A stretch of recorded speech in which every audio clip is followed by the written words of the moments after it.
On en vient à ce scandale. Au Cameroun, des mères et leurs bébés ont été séquestrés dans une pièce étroite, insalubre de l'hôpital central de Yaoundé appelé le Kosovo. Leur faute, n'avoir pas pu payer la facture de leur césarienne.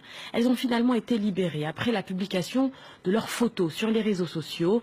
Quelques jours après, l'une de ces ex-détenues a accepté de décrire à nos correspondants l'enfer vécu dans cet hôpital. Voyez ce reportage de Patrick Fandio, Guy-Marie Bandolo et Zigoto Chaya. Les pleurs d'un nourrisson né prématuré et couvé 24 heures sur 24 par sa mère depuis leur sortie de l'hôpital central de Yaoundé. Un établissement où la jeune femme dit avoir été retenue contre son gré pendant 15 jours parce qu'elle n'avait pas assez d'argent pour régler la facture de sa césarienne.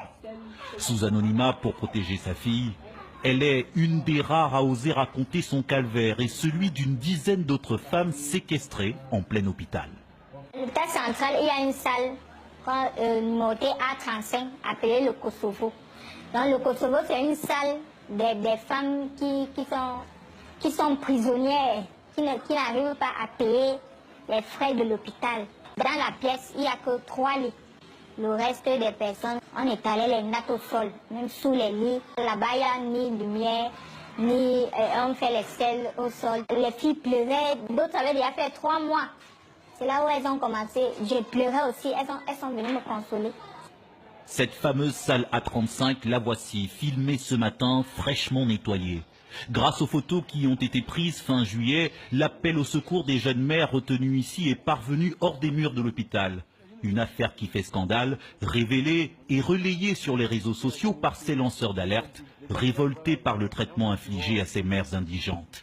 On ne dit pas que les gens doivent se soigner directement, mais nous sommes dans une société où les gens vont vivre dans une population indestructible, dans une pauvreté indestructible. On ne peut pas comprendre que le SMIC soit pratiquement à 36 000 francs et qu'on demande aux femmes de payer des césariennes à la somme de 60 000. C'est inconcevable, c'est une incongruité.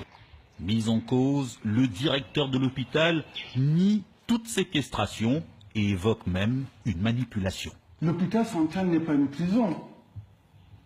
L'hôpital central, je vous dis, tous les mois, nous libérons les femmes. Depuis le début de l'année, l'hôpital central a perdu 7 400 000 francs par rapport aux femmes qui ne peuvent pas payer.